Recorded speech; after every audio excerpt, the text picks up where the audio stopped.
Si Jiang Yi ay nakaupo sa sala, nakayapak at nakaupo ng nakataas ang mga paa sa sofa, suot ang paboritong pajama. May laptop sa kanyang kandungan, at si Yang Xinshin ay nakaupo sa tabi niya, nagpapaliwanag ng impormasyon na kanyang nakalap. Base sa kasalukuyang impormasyong nakuha natin, malalakas ang tatlong puwersang ito. Hindi man sila kasing laki ng 5 pangunahing puwersa sa Tianhai City noong kasikatan nila, pero hindi rin naman ganoon kalayo ang agwat, sabi niya. Sa huli, ang Ozawa City ay may mahigit 8 milyong permanenteng residente, at sapat na ang kanilang mga mapagkukunan. May potensyal silang mas lumakas pa. Tumango si Jiang Yi at patuloy na nag-scroll sa impormasyon sa kanyang laptop, mabilis na gumagalaw ang kanyang mga daliri sa trackpad. Tinitignan niya ang detalyadong impormasyon tungkol sa tatlong puwersa. Ang pinaka-interesante ay hindi lang nila alam ang tungkol sa sarili nilang impormasyon, kundi pati na rin ang tungkol sa 2 iba pang puwersa. Malaking kalamangan ito para kay Jiang Yi. Natuto siya ng mga bagay na hindi isinusulat ng iba, tulad ng mga kalakasan at kahinaan ng kanilang mga leader. Si Sun Jianming ay may kakaibang kakayahan na tinatawag na Dark Strength, bulong ni Jiang Yi. Kayang-kaya niyang basagin ang armor at sugatan ang mga internal organs. Kahit na mga makakapal na armor ay hindi iyon makakapigil sa kanya sa malapitang labanan. Kaya pala natalo ni Sun Jianming si Chen Jingguan, sabi ni Jiang Yi. Hindi nila pinansin ang panlabas niyang depensa at dumiretso sa mahihinang bahagi ng katawan gaya ng kanyang kalamnan. Lagi kong inakala na malakas si Chen Jingguan, pero kung alam mo kung paano puntiryahin ang kahinaan niya, talagang hindi siya ubra. Patuloy na binabasa ni Jiang Yi ang impormasyon. Si Gu Hongdi ay may mental na kakayahan na tinatawag na Scarlet Kiss. Kaya niyang kontrolin ang isipan ng mga tao at gawing parang mga puppet na susunod sa lahat ng gusto niya. At ito'y parang pagmamahal na nagmumula sa puso. Hindi mapigilang tumigil sandali ni Jiang Yi, na lalaki ang kanyang mga mata sa gulat. Napakalupit ng kakayahang iyon, sabi niya habang umiiling.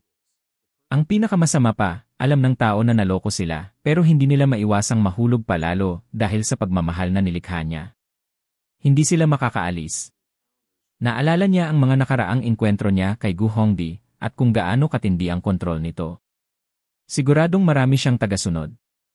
Parang mas mahinang bersyon ng malakas na kakayahan ni Yuan Kongya. Napansin ni Yang Xinshin ang isa pang detalye sa ulat, sandali lang, may binanggit din tungkol sa kahinaan ng kakayahan niya. Ang Scarlet Kiss ay may limitasyon sa layo. Kailangan nasa loob siya ng 100 metro ang layo para magamit ito, at habang mas malapit siya, mas malakas ang epekto. Kung hahalikan niya ng direkta ang isang tao, kahit Delta-level mutants ay mahuhulog sa kanyang kontrol. Naglabas ng mahina at mahabang buntong hininga si Jiang Yi. Wow, kaya pala dati siyang profesional na entertainer. Hindi na nakapagtataka na napakahusay niya dito. Namula ang mukha ni Yang Xinshin sa narinig, at hindi mapigilang tanungin ni Jiang Yi, "Uy, bakit ka namumula?" Lalong namula si Yang Xinshin sa tanong na iyon. Sa totoo lang, bilang isang dalagang walang karanasan sa anumang relasyon bago ang apokalips, natural lamang na kulang siya sa kaalaman. Gayunpaman, iniba ni Yang Xinshin ang usapan. Tinanong niya si Jiang Yi kung ano ang ibig niyang sabihin sa pagtawag kay Gu Hongdi bilang isang profesional na entertainer. Napaubo si Jiang Yi at malumanay na sinagot, yon ba? Wala yon. Sige, magpatuloy na tayo sa impormasyon tungkol kay Chen Liangyu. Sinimulang pag-aralan ni Jiang Yi ang mga kakayahan ng kanyang mga kaaway. Ang mga pinuno ng tatlong puwersa ay pawang mga Delta-level mutants, bawat isa ay may kakaiba at mapanganib na kakayahan. Pero alam ni Jiang Yi ang isang bagay, gaano man kalakas ang isang kasanayan, palaging may kahinaan ito. Bagaman si Jiang Yi mismo ay nasa rurok ng lakas ng isang Delta-level mutant, nanatili siyang maingat. Naiintindihan niya na ang labis na tiwala sa sarili ay maaaring maging sanhi ng kanyang pagbagsak, lalo na kung makakalapit ang isang kaaway. Sinimulan niyang suriin ang mga detalye. Si Chen Liangyu ay may orc-type na kakayahan, codename Jaguar. Tumatakbo ng halos kasing bilis ng speed of sound at may likas na instincts ng isang mabangis na hayop. Nanatiling nakatuon si Jiang Yi, binabalangka sa kanyang isipan ang mga kalakasan at kahinaan ng tatlong puwersa. Kumpara sa kasikatan ng 5 dakilang puwersa sa Tianhai City, hindi naman ganoon kabagsik ang kanilang lakas, pero mabigat pa rin sila. Gayunpaman, pagdating sa mga sandata at kagamitan, kapos sila. Hindi kasing advanced ng Xian base. Hinding-hindi sila magdadala ng maraming thermal weapons para sa operasyong ito, tahimik na kalkula ni Jiang Yi. Kung ganoon, bumaba ang kabuang lakas nila ng mga 20%. Habang tinatapos niya ang pagsusuri, lumabas ang isang notification sa kanyang inbox. Naliwanagan ang mga mata ni Jiang Yi. Alam niyang ito na ang tugon mula sa Daze City. Kalma niyang binuksan ang email at mabilis itong binasa. Tulad ng inaasahan, puno ito ng pagmamagandang loob na may mapagkunwaring tono. Mensaheng mula sa Daze City. Ang Tianhai City ay isang mahalagang rehiyon sa Timog Silangang Baybayin. Ang pagkawala nito ay hindi lamang magiging problema ninyo, kundi isang sakuna para sa buong Jiangnan region at maging sa buong China. Upang masiguro ang kaligtasan ng rehiyon, kailangan nating magtulungan kasama ng 3 pangunahing puwersa ng Daze City. Hinihikayat namin kayo na isaalang-alang ang mas malaking larawan. Kung ipagpipilitan niyo ang paglaban, wala kaming magagawa kundi gumamit ng mas matitinding hakbang. Ang ilang alitan o pagkasawi ay hindi maiiwasan. Pag-isipan niyong mabuti. Tandaan, papunta na kami sa Tianhai City at malapit na kaming dumating. Napangiti si Jiang Yi, bahagyang naningkit ang kanyang mga mata habang binabasa ang email. Tulad ng inaasahan niya. Ang buong layunin ng naunang email ni Jiang Yi ay para linlangin sila. Gusto niyang maliitin ng mga pinuno ng Daze City ang lakas ng Tianhai City. Kung basta-basta siyang sumuko, maaaring magduda sila. Sa halip, maingat niyang binalangkas ang kanyang sagot. Sagot ni Jiang Yi. Pinahahalagahan namin ang inyong kagustuhang tumulong sa depensa. Ang aming mga puwersa ay talagang manipis na sa ngayon. Bukas kami sa pagbibigay ng ilang lugar para inyong pamahalaan. Ngunit mariin naming ipinapakiusap na huwag ninyong pakialaman ang aming kasalukuyang mga operasyon sa base. Nang matanggap ng mga pinuno ng Daze City ang email na ito, hindi nila mapigilang magtawanan. Lumuluhod na siya, tawanan ni Sun Jianming. Mukhang makukuha natin ang Tianhai City nang hindi man lang pinapawisan.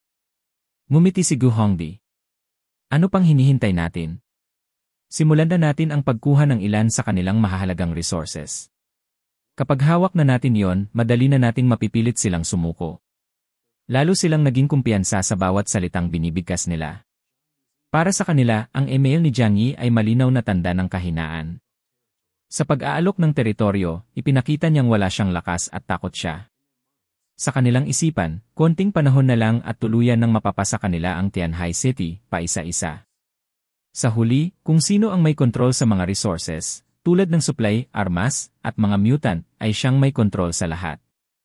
Muling nagtipon ang mga pinuno, tumatawa at nagpaplano ng kanilang susunod na galaw, hindi nila alam na may mas malaking plano na si Jiang Yi.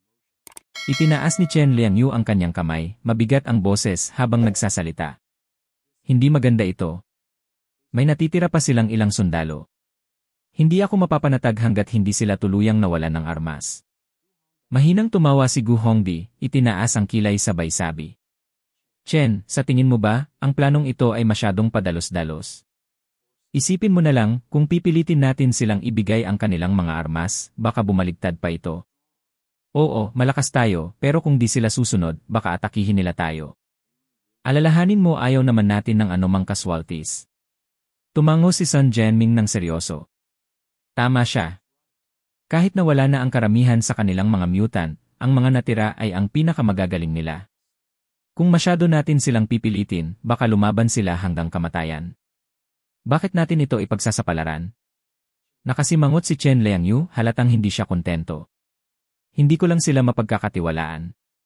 Talaga bang sa tingin nyo ibibigay nila ang kanilang lupa at mga mapagkukunan ng hindi lumalaban? Hanggat may mga armas pa sila, hindi ako mapapanatag. Bahagyang ngumiti si Sun Jianming ng may kumpiyansa. Kahit gusto nila o hindi, hindi mahalaga. Hindi nila kayang pantayan ang lakas natin. Wala silang pagpipilian. Nagbigay ng tusong ngiti si Gu Hongdi.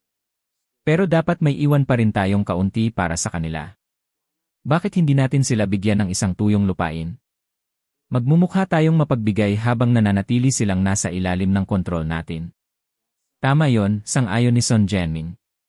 Napilitan ng tumango si Chen Liangyu. Sige, pero hindi tayo dapat magpakakampante. Baka may subukan silang kakaiba. Lalong lumawak ang ngiti ni Gu Hongdi.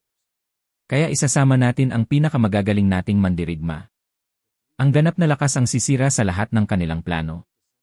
Tinapos ng tatlong pinuno ang kanilang plano. Nagkasundo silang ipadala ang kanilang mga elite mutants sa Tianhai City kaagad. Mahalagang kumilos ng mabilis, ayaw nilang malaman ng rehiyon ng Jiangnan ang kanilang mga plano at makialam. Para maiwasan ang anumang sorpresa, nagpasya silang huwag nang sumagot sa email ni Jiang Yi. Tutal, bakit nila bibigyan ng pagkakataon si Jiang Yi na maghanda ng isang ambush? Ang hindi nila alam, bawat salita at galaw nila ay sinusubaybayan.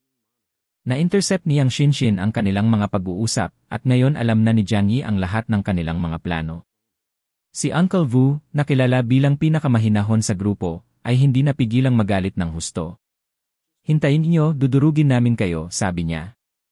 Dahan-dahang tumayo si Jiang Yi mula sa kanyang sofa, naningkit ang malamig niyang mga mata. Nagbigay siya ng matalim na utos sa kanyang grupo, maghanda na para sa aksyon. Kinagabihan, sa labas, ang nyebe sa lupa ay kumikislap sa ilalim ng makulimlim na araw ng taglamig.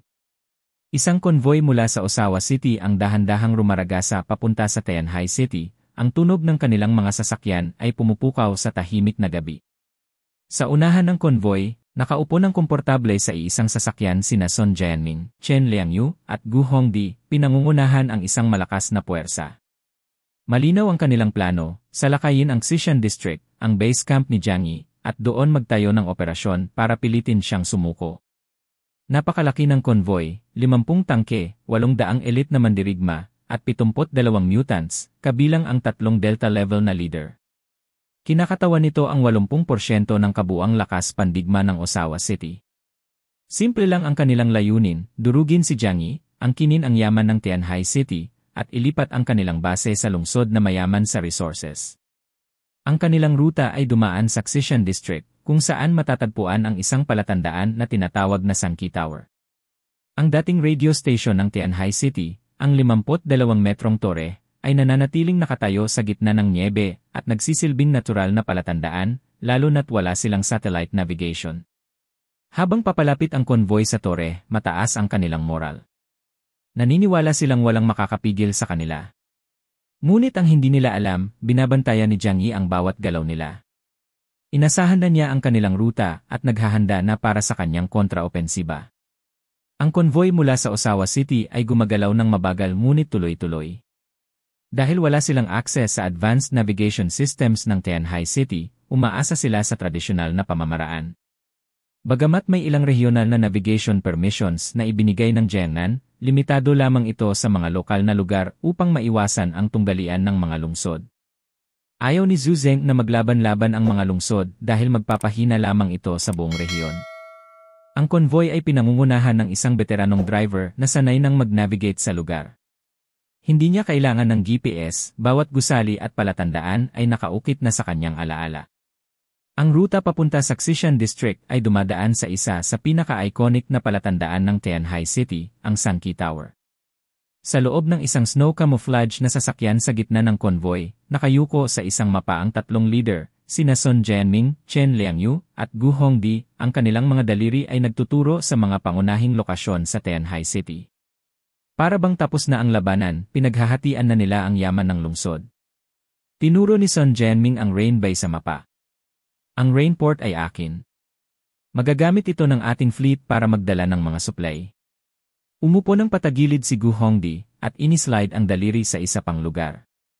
Sige, akin na ang Yangsheng Base Refinery. Magiging perpekto ito para sa mga fueling operations. Nakapamiwang si Chen Liangyu, malamig ang ekspresyon, at itinuro ang steel plant sa Qingpu Base. Gusto ko ito. Mapapabilis nito ang produksyon ng ating mga armas. Biglang umiti si Sun Jianming, kumikislap ang mata sa kuryosidad. Sa totoo lang, nasaan ba ang base ni Jiang Yi? Lagi kong naririnig kung gaano siya kalakas. Nagtinginan ng may pagtataka sina Chen Liangyu at Gu Hongdi. Hindi rin nila alam, ngunit sabik silang malaman. Bagamat hindi nila binanggit ng malakas, nauunawaan ng lahat na si Jiang Yi ang pinakamaimpluwensyang leader sa Tianhai City. Kung sino man ang may kontrol sa pinakamagandang teritoryo, malamang siya yon. Tumawa si Sun Jianming. Ipapakita niya yon sa atin kapag dumating tayo. Wala rin naman siyang magagawa. Sang-ayon ako, sabi ni Gu Hongdi na may tusong ngiti, habang matatag na tumango si Chen Liangyu. Inakala na ng 3 leader na hawak na nila ang Tianhai City, hinahati na ang yaman at mga mapagkukunan nito na parang kanila na. Habang pinag-uusapan nila ang kanilang mga plano, napansin ni Gu Hongdi ang isang bagay sa labas ng bintana. Sa malayo, nakatayo sa gitna ng puting tanawin ang isang tower. Sanki Tower, mahina niyang bulong, parang nagdaraan lang sa isip niya. Tahimik at misteryoso ang tore, parang nagbabantay sa kalagitnaan ng gabi. Kung araw sana, maaaring napansin niya ang mga anino sa tuktok nito. Ngunit sa ngayon, binaliwala niya ito at bumalik sa kanilang usapan. Samantala, sa tuktok ng Sanki Tower, pinagmamasdan ni Jiang Yi ang konvoy mula sa itaas, malamig at kalkulado ang kanyang mga mata. Tahimik siyang nakatayo, sinusundan ang linya ng mga sasakyan na papalapit sa kanyang posisyon. Sa pamamagitan ng kanyang tactical eyepiece, sinukat niya ang distansya sa pagitan nila ng konvoy. Nang nasa 500 metro na lang sila mula sa tore, malinaw na niyang nakita ang bawat detalye ng kanilang dalaw. Itinaas ni Jiang Yi ang kanyang kanang kamay, nakabukas ang palad. Isang madilim na kislap ang lumitaw, nag-aalab na parang itim na kidlat. Umiikot at lumalaki ang enerhiya, parang halos hindi ito makontrol. Sa isang mabilis na galaw, pinisil ni Jiang Yi ang kanyang kamay. Ang magulong enerhiya ay nagbago, naging isang makintab na sibat na 2 metro ang haba, gawa sa madilim na void energy. Humuhuni ang sibat ng kapangyarihan, ang mga gilid nito ay kumikislap na parang buhay na anino. Sandaling tumayo nang hindi gumagalaw si Jiang Yi, mahigpit na hawak ang sandata, hindi mabasa ang ekspresyon.